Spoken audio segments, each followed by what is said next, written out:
Welcome to the Franchise Woman podcast, where passion and purpose collide, profits are made, and relationships forged. I'm Rebecca Monet, CEO and Chief Scientist at Zoracle Profiles, along with my co-host, community advocate, speaker, author, and entrepreneur, Tracy Kawa. With us today is a mother-daughter team of Sarah and Addison Burke, British Swim School franchisees in Chandler, Arizona. When Michaela Seeger, a friend of mine, shared your story in the business section of Chandler News, I knew I had to have you guys on the show. So thank you both for carving out time for us today. We're really excited to share your story. Of course. Thank you. Yeah, welcome, the two of you. This is really exciting. Rebecca and I don't often get to interview a mother and daughter combo in the franchise area. So I guess the initial question would really be, what led to this mother-daughter partnership and why British Swim School?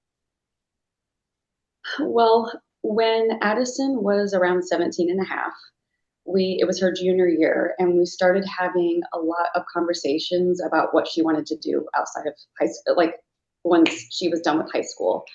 That's kind of the point in high school that a lot of families start having those conversations with their kids.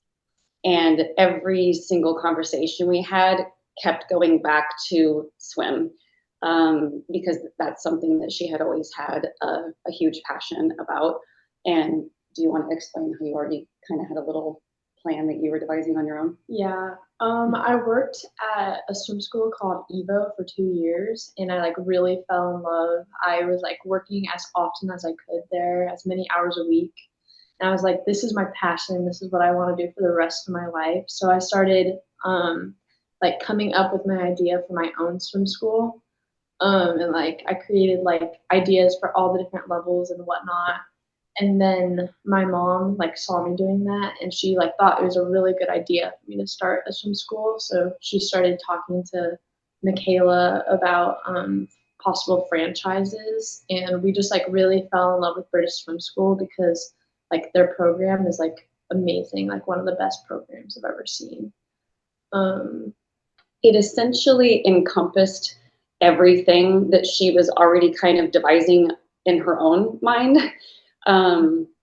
But I just thought it would be easier if, instead of kind of recreating the wheel, if there was an already existing business model that was essentially exactly what she wanted to do anyway, that we would then have the support of the franchise to help us with it, as opposed to just hoping to figure it out successfully on our own. I think that's so wise, Guy. Clearly, Addie, you have an entrepreneurial mind, a strategic big picture, see something in your mind because you're already sketching it out. But then to go in search of something that mirrored that to kind of give you a leg up where there's already a brand in place, there's already a system in place, that learning curve, never mind the whole process of building from scratch is expensive. So it's very wise to combine this entrepreneurial spirit with something that is already proven, right? That it allows you to ramp up. So I guess I'm curious, Sarah, in particular, this was Addie's passion, right? We talk about passion and purpose here. This was Addie's passion. At what point did you come on board? What was the driver for you to say, okay, let's go into business together? I admittedly was not completely on board right away. I feel like I initially was kind of the mindset of, that's a really great idea, but you have to get an education first. I pushed back a bit for, I don't remember how long, but for a while. And then the more I thought about it, I was just like, I went to college. I definitely don't regret it. I'm certainly not saying that, but I was a kid and I didn't know for sure what I wanted to do. And I changed my mind multiple times about for sure what degree I wanted. And then frankly ended up choosing a degree that was just kind of random and general that I have never used because I didn't know, you know? So the more I thought about it, I was like, you know, there are worse things that a kid could do than get something started that is exactly what she wants to do and get some experience under her belt and just support her completely in what her aspiration and dreams are. Because I think that's what all of us inside need, is just like somebody that's like rooting for us and helping us, you know, work towards whatever our dreams are. And then once she gets some experience under her belt, then she could decide like, okay, I'd like to supplement this real life business experience with, maybe I want to get a small business management degree. Maybe I want to get more of a actual background in education, or you know what I mean? But then you just have more information and more life experience to make more educated decisions about what you want to do as far as education goes. Yeah. And that makes sense. What do you think has been triggered in you or inspired in you, being that you were first so moved and inspired by helping your daughter find her passion and find her career path? What do you think that cultivated in you? I don't know. Our whole lives, I feel like we have kind of done things our own way, not necessarily paid attention to exactly the way the people around us live our lives, and just kind of marched to the beat of our own drum. But I've admittedly always like personally done it because that's how I wanted my children to feel, even though inside I always kind of felt like, what am I, do you understand what I'm trying to say? Like, Yeah. I tried Yeah. I tried to kind of have a culture in our household that you don't have to be exactly like Yeah. our society kind of like makes us believe we should be, even though inside I kind of believed society. I just didn't Right. like it, that Right. that's what our culture is. Um, so then when all of this came about, like I said, initially I did have some pushback, but then in my own mind, I was like, I'm being a hypocrite. Like I have her whole life told her, put your mind to something and you can make a career out of anything. You just, if you've got passion and you're one of the best at it, you can really do whatever you want in life. Well, then here I have a, you know, a child that is now a young adult. So now it's real. Now it's go time. Now those conversations are not hypothetical anymore. Now it's like time to actually put that into action. And so then I just started doing a lot of self-reflecting in my head, like, I am a huge hypocrite if I don't figure out a way to support her dream, because that is what I have always tried to encourage her and lead her to believe, that she can achieve whatever she puts her mind to. It made you more unapologetic, it Yeah, sounds like, right? yeah. Mm-hmm. It's great. I love that story because you're right. There are societal norms that do put us in a bit of a box that says, you know, we should do this and then we do that and then we do the following. You know, as a baby boomer, I can tell you those boxes were very tight and the expectations were very clear when I was in high school and about what my future was going to be all about. And here you are preaching in many ways. You, Addie, can do anything you want. And at the same time, you've been wired and programmed to follow a script almost, Right. right? Been following that script. So do you think, and Addie, maybe you have some insights on this too, since we have all generations here, do you think those societal norms are changing, which is giving young adults like Addie more opportunities than maybe other generations had? I have an opinion. I do. I just think it's like just starting though. Like I think there's still a lot of evolving that likely will, hopefully will happen. but I do think it's becoming a little bit more accepted to maybe think about alternative routes after high school. But still, in my opinion, the majority of society still feels like this is how you succeed, by doing these things in this order. That's how I feel. Do you have any thoughts? I agree. Yeah, it's sad, but I tend to agree also. I was telling you offline that I have a granddaughter that is 25, and she started a dance studio when she was 15. She graduated top of her class in high school, and of course was pushed to be top of the class by taking the AP classes and doing everything possible to get scholarships, because her father, my son, and daughter-in-law knew they couldn't afford the kind of colleges she needed without the scholarships. And long story short, she didn't want to do that. She wanted to grow her dance studio. And it really caused an uproar in our family, where we have parents that really are pushing a child to get an education. She's smart, why not, right? She's capable, why not? And and a granddaughter who has this love, I mean, absolute love for dance, and believes she can make a business out of it. So I want to applaud both of you. One, Addie, for you speaking up and dreaming, right? And saying, I want to express my passion. And for you, Sarah, saying, okay, I can't be a hypocrite. I love and I adore my daughter. What do I need to do to support her dreams?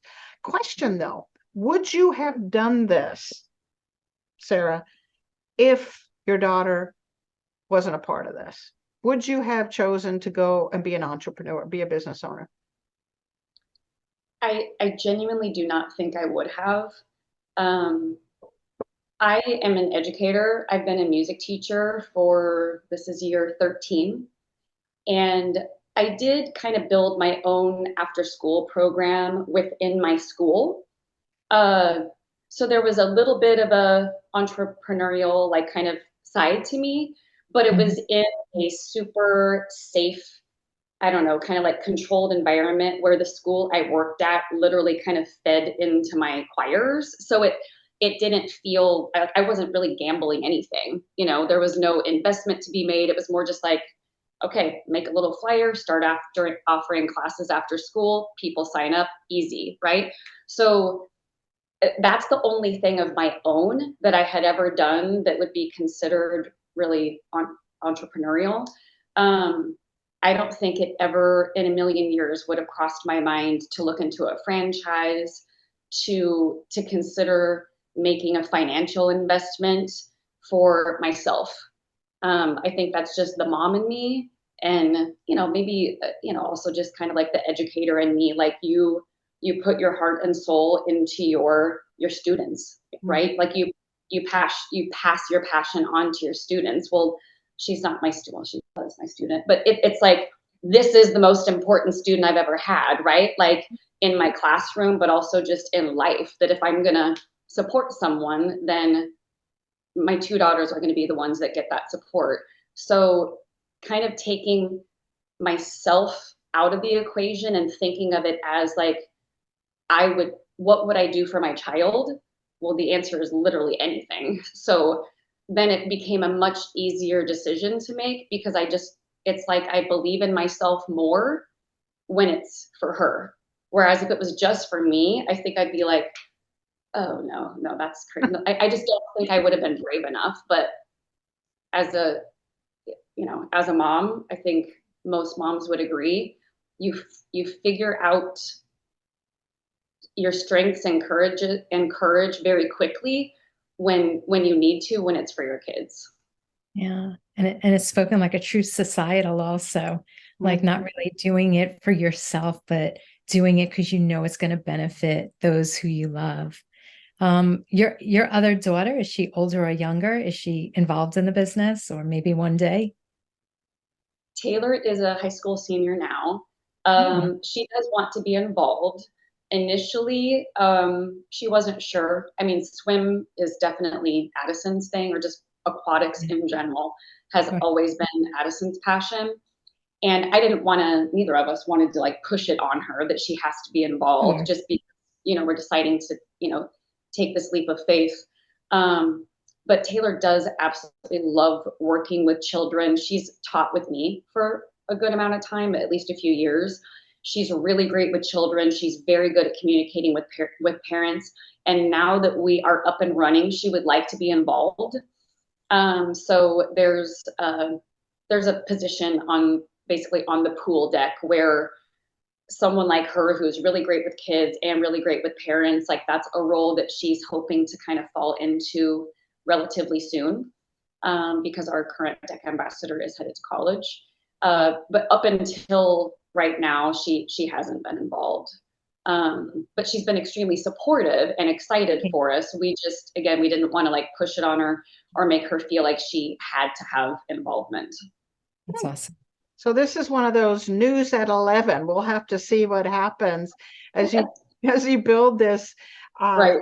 this family legacy. So partnerships are fascinating to me, right? To kind of figure out each of our individual roles and then what we can do within those roles and where we might have some, let's say, gaps, right? At which point then we hire people to help us. Tell us a little bit how the two of you do a divide and conquer building this business. Sure. I'm aquatics director, so I handle like anything that has to do with aquatics, whether it's like teaching, I teach a lot of classes, or like hiring new instructors and training them, talking to parents about their kids. I handle everything on the pool deck. Wow. And I will tell you, I have had to do a lot of work in my own about exactly what my role is, because there are a lot of aspects of this business that are definitely not my forte, and it also doesn't fall under aquatics. So initially, I was admittedly feeling kind of overwhelmed, like, I am not great with technology. I am not great with A, B, and C. Like, these are not strengths of mine. And I felt like I had to be really good at all of it in order to be a good leader or in order to be a successful owner. So I had to do a lot of kind of reflecting and like I said, just work in my own head with kind of accepting and understanding that a good leader doesn't have to be good at every single thing. You just have to be good at knowing what you're good at, and then placing other people who are good at those things in those places and putting them all on the same team, so to speak. So I'm more like, I'm kind of the face of the business. I'm very good at networking and sales and building the connection with our families and kind of that initial contact of just getting people excited about our swim school in general. And then I hired two dear friends of mine, Holly and Samantha. They work from home and they do a lot of the customer service aspect. So once, like, typically what will happen is I make the initial contact and I get the family excited about being involved and figure out what level they need to be in and so forth. And then I'll kind of warm hand off them to my customer service team because they are phenomenal at that.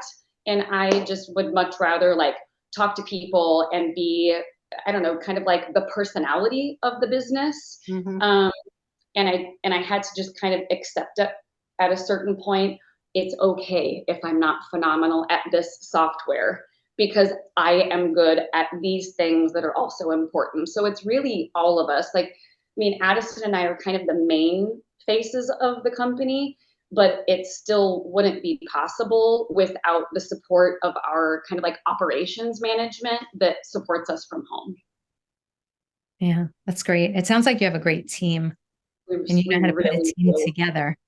Yeah. You know, speaking of which, I guess if somebody would have told you several years ago that today you'd be running a successful swim school that you launched and got it apparently up and running within just several months, which kudos to you for that. So if somebody would have said that, you launched that business and now you're on to a second business, like you might have turned around and said, oh, that's crazy. I'm not going to be doing that. Well, what would you say to somebody who maybe does have some trepidations about getting involved with business or maybe buying a franchise? What would you want them to know? What was your greatest lesson or takeaway from really going through what you've been through the past several months? For me, I think it's just believing in yourself. Like when I reflect back through essentially my whole life and think about all the different, I've always been good with ideas, not necessarily always, like I've pulled off a lot of them, but a lot of them I also haven't. And I feel like as I look back at my life, probably the biggest reason that some of those other potentially really great ideas never got put into motion was because I just didn't think I could, or didn't know how, and just stopped right there. Like, well, I don't know how, and just stopping right there. But it's like, well, most people don't know how to do a lot of things until they start doing them and start figuring it out, So just, I don't know, I guess believing in yourself, believing in your ability to learn new things and to figure things out as you go, and not having to know the entire picture day one. That if you have a strong vision and you can see even part of that picture, that the rest of it, just having faith that you can figure it out as you go and build your team as you go, and then just doing it instead of being like, oh, I wish I could do this. Oh, but there's no way. Or, oh, I've always wanted to this, but I don't know how. Like, just getting those types of thoughts out of your head and just moving forward, like just having the courage to move forward, I think would be the biggest thing for me. Yeah. And what's interesting when you use the word courage, your courage came because of your love for your daughter, right? You became more bold because she had this dream and you saw the potential in her. You became more courageous. And then, like you said, when we just take that first step, we don't have to figure out the whole thing. Just take that first step, and then you'll figure out the second step, and you'll figure out the third step. And in doing so, it's also allowed you to start another business, a performing arts business, I believe you said it was. So this courage, I love that word. I love that word because courage doesn't mean I'm fearless, right? No, not at all. It doesn't mean that. It just I'm means still yeah. It just means I'm going to do it anyway. I may not know what I'm doing. I may be scared to death of what I'm doing, but I'm going to do it anyway, right? That's what courage is. And then it's also kind of the root of encouragement, right? Mhm. Which I'm perceiving you've always been an encourager of others. Am I reading that correctly, Sarah? Have you always? I like to think of myself that way, like as a teacher and as a mom. I don't know if my daughter would agree, but Would you it's not describe like your mom as I an encourager, Eddie? Yeah, she's definitely very supportive. Yeah, of you and then your other students. So you've always had the encourager part. Now you got the courage part for yourself. So I can definitely see you that way, Sarah, as an encourager of your daughters, of your students. And now, of course, your swim students. Mhm. So question to you ladies, where's this all going? What do you want to do? And who knows, Rebecca? What are you seeing? We're gonna take over the world? Are we gonna save a bunch of lives? What are we gonna do, Addie? My goal is to someday have like British swim schools in another state. We want to open like multiple locations within our territory. But I would really like to open one in a different state, preferably one with a beach. We definitely see this. So we just opened in April. So we're just over 100 days in. We've got right around 75 students. We are still a baby in this whole, just the whole business. And we definitely know that this is just step one of many that will be taken. And yes, Addison would love to have this be a means that she can do what she loves so much and have it provide the life that she would like to have, that may or may not include a home near a beach one day. I don't know. For me, it's more just being able to do something like this for your child. And then genuinely, I absolutely love it now. I'm just kind of a natural educator. I love teaching just about anything. And I love seeing people succeed at just about anything. It doesn't really matter to me what it is. When I initially did this, I frankly never thought in a million years I would want to be in the water. I don't even really like swimming that much, if I'm being, it's not my jam, it's hers. But I have been teaching, and I love it. I love all ages. We got to see a little 12-month-old baby float independently for the first time. I'll start crying if I talk, and I'm like in tears, jumping on the deck. I'm like, yeah, like I get so excited at everybody's success. Or recently we had a 60-ish-year-old woman who has a super deep-rooted fear of the water. And I helped her feel calm and safe and supported. And I got her floating on her back independently for minutes in her very first lesson. Like, and I was like standing over her with my hands like this, just bawling. Like, I love it. It's so cool doing something that she loves, that's supporting her dreams, but it's also just like helping people and just putting good energy into the world. And I don't know, like, I just want to keep seeing where that takes us, I guess. Is I don't have specific visions of I want to have this many students and this many I just have faith, I guess, that our passion and our genuine love for what we do and how we make people feel and how good our instruction is, how good the British Swim School methods are, that it will naturally lead us to very good places. Beautiful. First of all, that's so beautiful. You're such a beautiful person, Sarah. Addie, I'm sure you have your mom's heart and her passion as well. Living in Florida, we hear horror stories all the time about infants that, don't know how to swim. So I can't imagine closing out the show without hearing something from the two of you on how important the infant swimming is, how important it is for young children to learn how to swim properly. It's life-saving to learn how to swim, and like I advocate for infants, but like all ages for sure. Like we teach anywhere from 4 months old to I've taught somebody like in their 70s. And it's just like never too late to learn how to swim and never too late to learn how to be like safe in the water, because drowning is very scary. And we just like want everybody to have like the resources they need to learn how to swim and the support and the love that they need to learn how to swim. Yeah. Excellent. I second everything that she said. And I guess just for me, when I was raising her, she's 19 and a half now. So when she was an infant, I don't think I even knew that you could start having your little baby learn survival skills. I don't think I even knew that.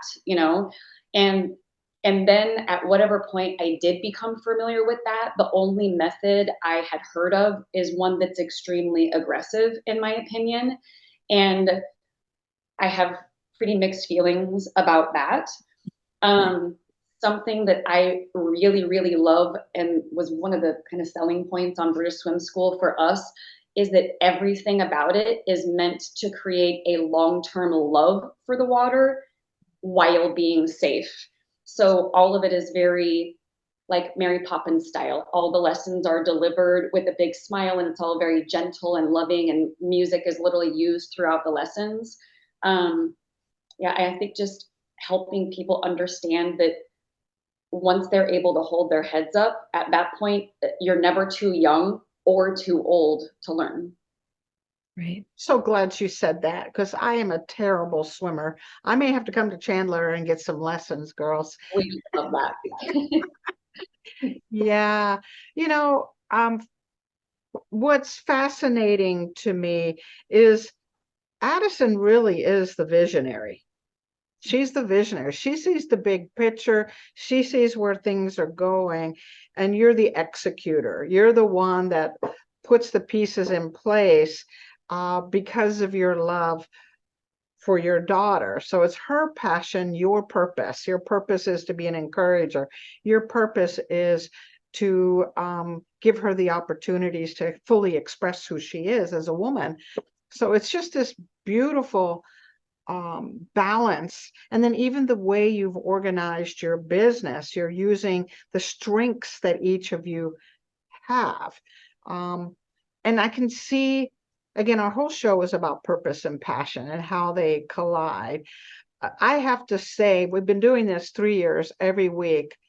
Tracy, correct me if I'm wrong, but I don't think I've ever seen this much passion in a show. This really expresses everything that we believe and how we can build beautiful businesses and lives when we have those two things collide, right? Purpose and passion will create the relationships and the profits that we're looking for. So you are like the poster children for our show. I gotta tell you, you're very impressive.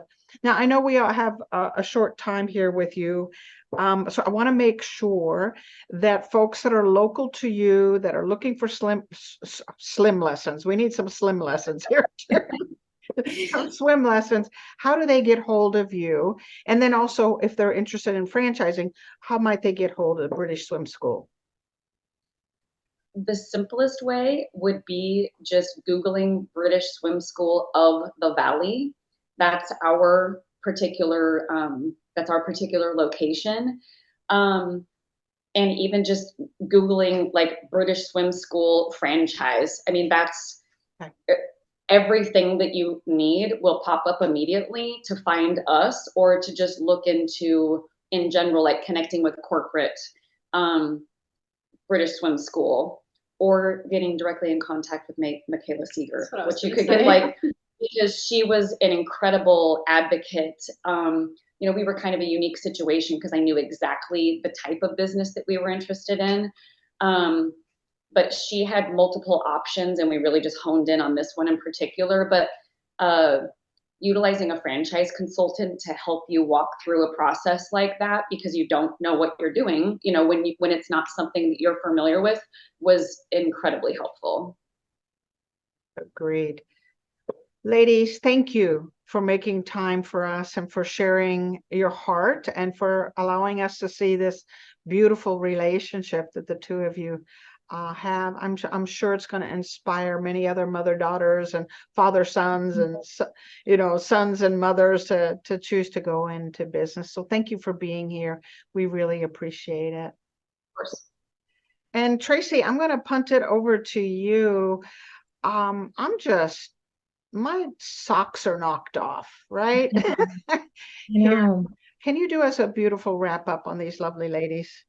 You know, Rebecca, all I can say is I feel like we just watched Sarah's heart moving across the screen. Yeah. For the past I didn't cry very much. No, you were so good, because if you started to cry, I was going to start to cry. But I think that this is truly a labor of love. Like, we talk about finding your passion and your purpose, but there's a whole different element when there's also family love tied into it, right? Because, you know, a lot of us are uncovering passion and purpose, but once our child, once our significant other also gets involved, there's this bond, right? It's not just the passion and purpose, it's also the love. And I just wish for so many more families to find what you found and what you're all building together. And we see firsthand how it's not only creating jobs for other people, it's saving lives, it's helping people get over fears. So just God bless you all for that. And thank you for having that courage and that strong faith that really helped you take the plunge into into the pool of British swim schools. Yeah.